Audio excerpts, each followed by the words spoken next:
Hello, my dear children.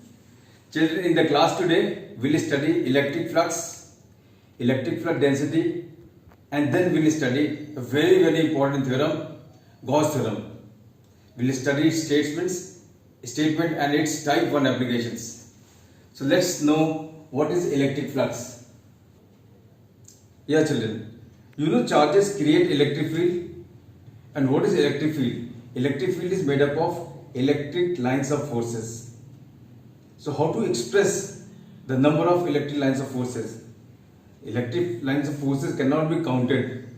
However, we have this physical quantity which tells their value, their number. So electric flux is nothing but measure of electric lines of forces. In any electric field, its value is defined as dot product of electric field and area vector. That is, electric flux phi is equal to E dot A. So E dot A is the electric flux passing through an area A in electric field E. E dot A, can be written as EA cos theta. And what is theta? This theta is angle between electric field vector and area vector. When electric flux is a scalar quantity, its unit is unit of electric field, that is Newton per Coulomb, and then unit of area meter square, or it can be written as Newton per volt per meter upon meter square, that means volt meter. So Newton per Coulomb meter square or volt meter are its unit, SI unit. Well, what is this theta? Let us understand that. This is very important angle. Well, this is coil placed, this is a rectangular coil placed in electric field in different orientations. In this orientation, the plane of the coil is perpendicular to the electric field E. This is uniform electric field. The plane of the coil is perpendicular to the field. But what is this angle theta? This angle theta is angle between normal to the plane of coil and electric field. And since both of them are parallel, therefore angle theta for this normal area is 0. And what is flux passing through this area? Maximum EA cos 0 is 1. Well, if plane of the coil is parallel to the field as shown here, the normal to the plane of coil makes 90-degree angle with the electric field. So for this particular area, which is called parallel area, the angle theta of the definition of flux is 90-degree, and the flux passing through this area is 0. This is oblique area. Well, normal to the plane of the coil is like this, electric field is like this, and angle between them is what? Theta. So through this oblique area, the flux is EA cos theta. Well, in this orientation, this area A has two components. One component is perpendicular to the field, another is what?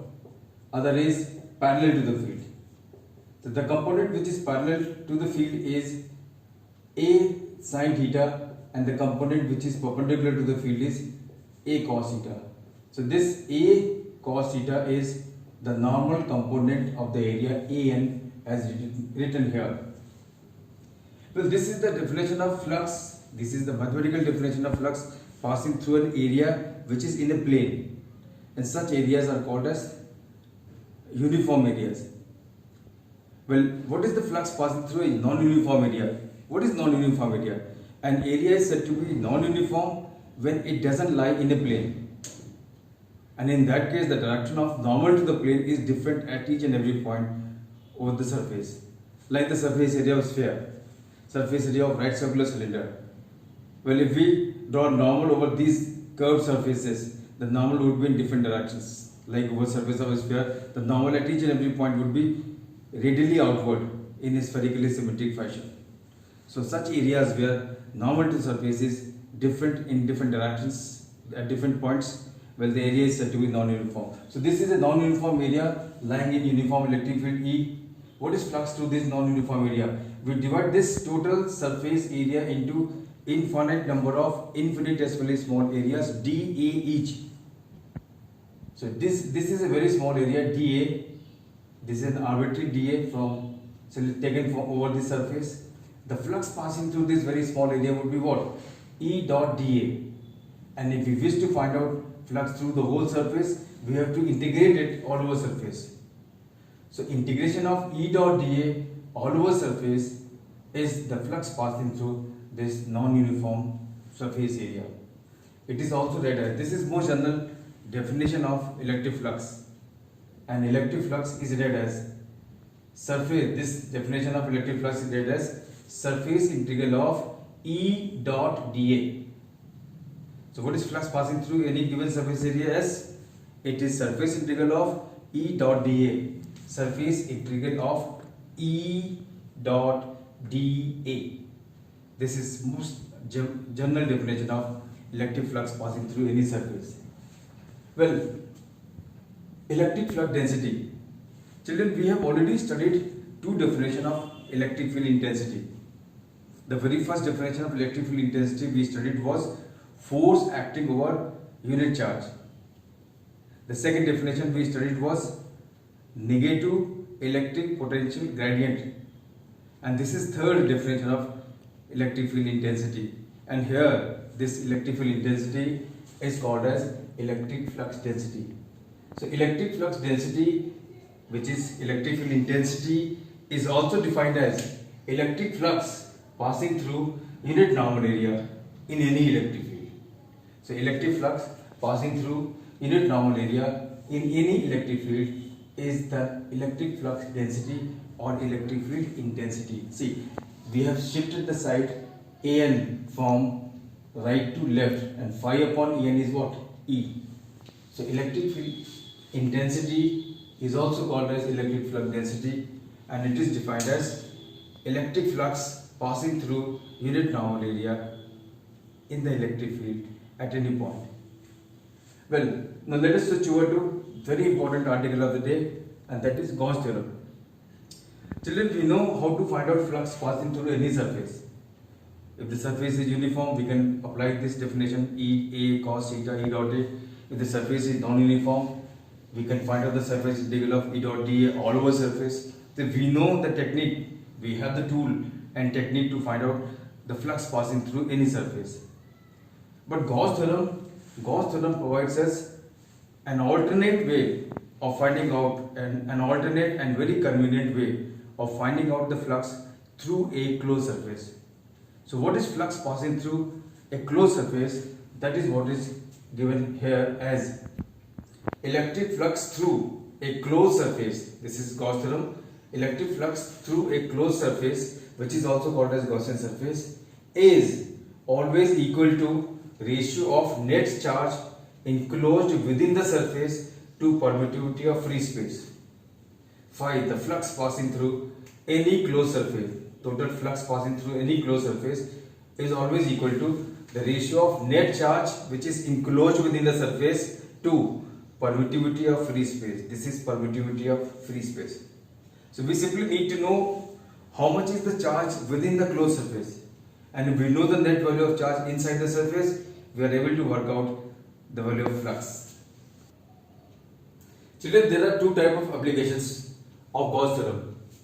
Number one is determination of flux, and number two is determination of electric field intensity due to point charge, line charge, surface charge, volume charge, or different type of charge distributions. So today we'll know type 1 application, and we'll understand this application through various examples.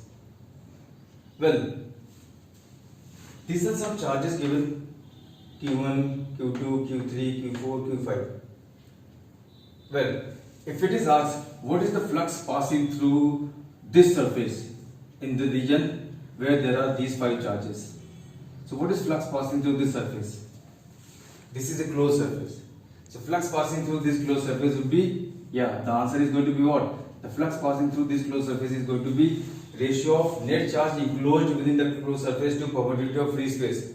And what is net charge? This is plus 3, this is minus 3, and if you look at the net charge within the surface, it is what? 0. So 0 upon epsilon naught. 0 upon epsilon naught is what? 0.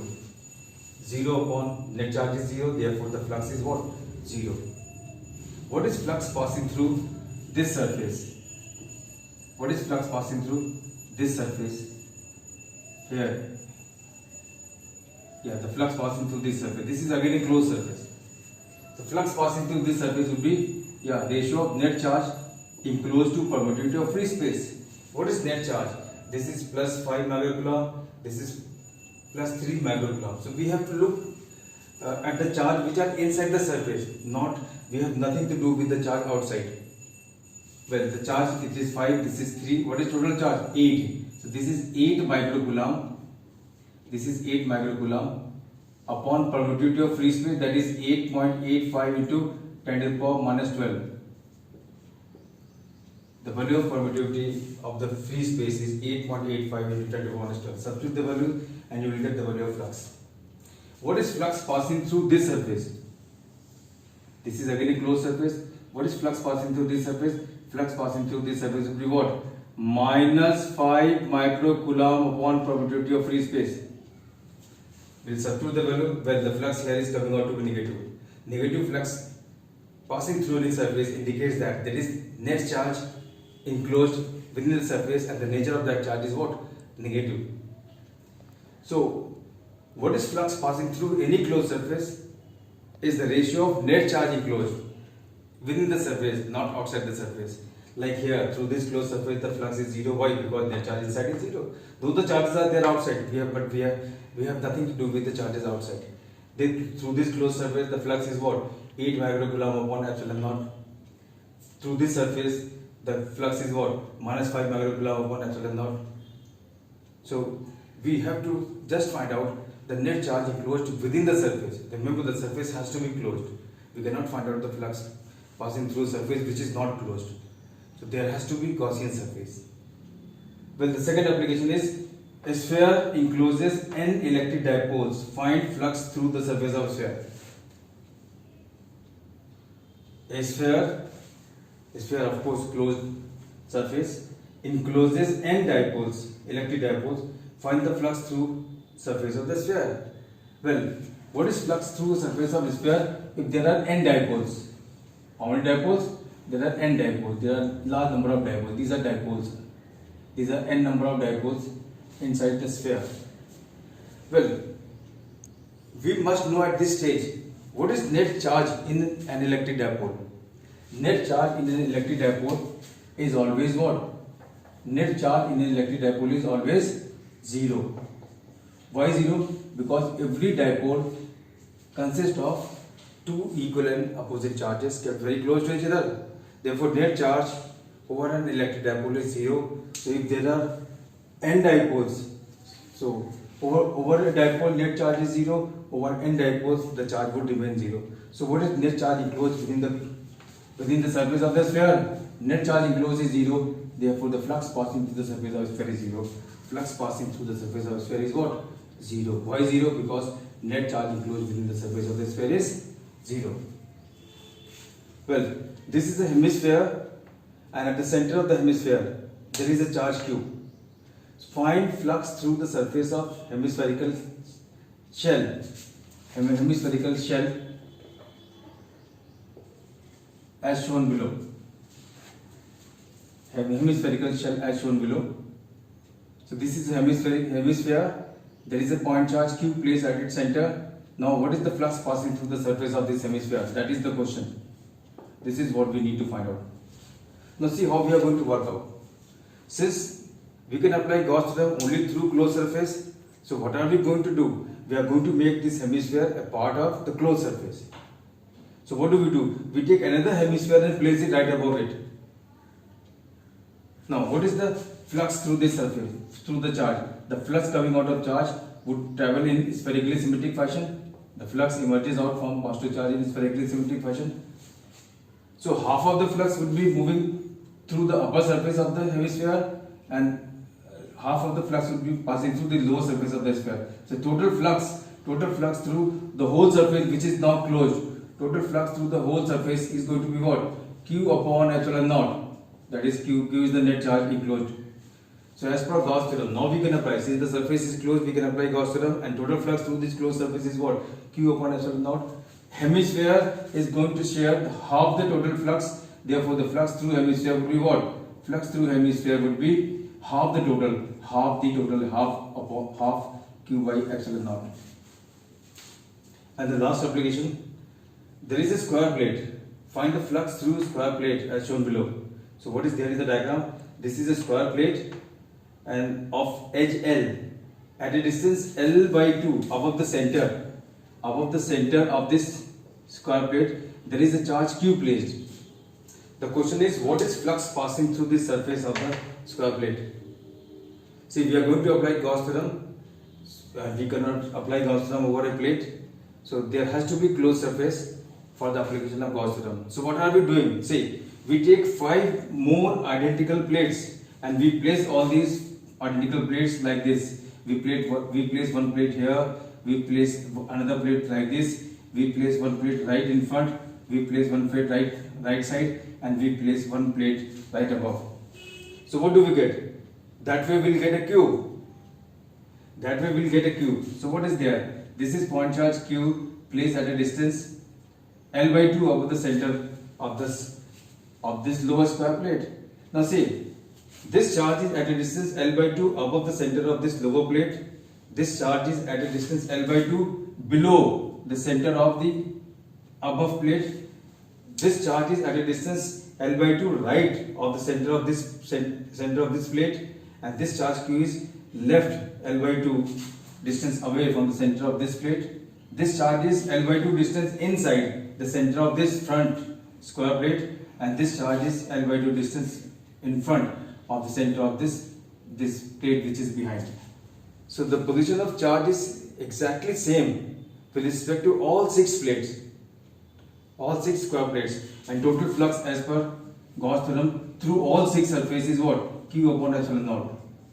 And this flux, since comes out in a spherically symmetric fashion out of a point charge, therefore all 6 surfaces of the sphere are going to share the flux equally. Therefore, what is flux passing through one surface of the square plate? Well, it would be 1/6 of the total. So this is the value of flux passing through square plate, over whose center we have a charge Q placed at a distance L by 2. So with this we come to the end of today's class. Thank you very much. God bless you all.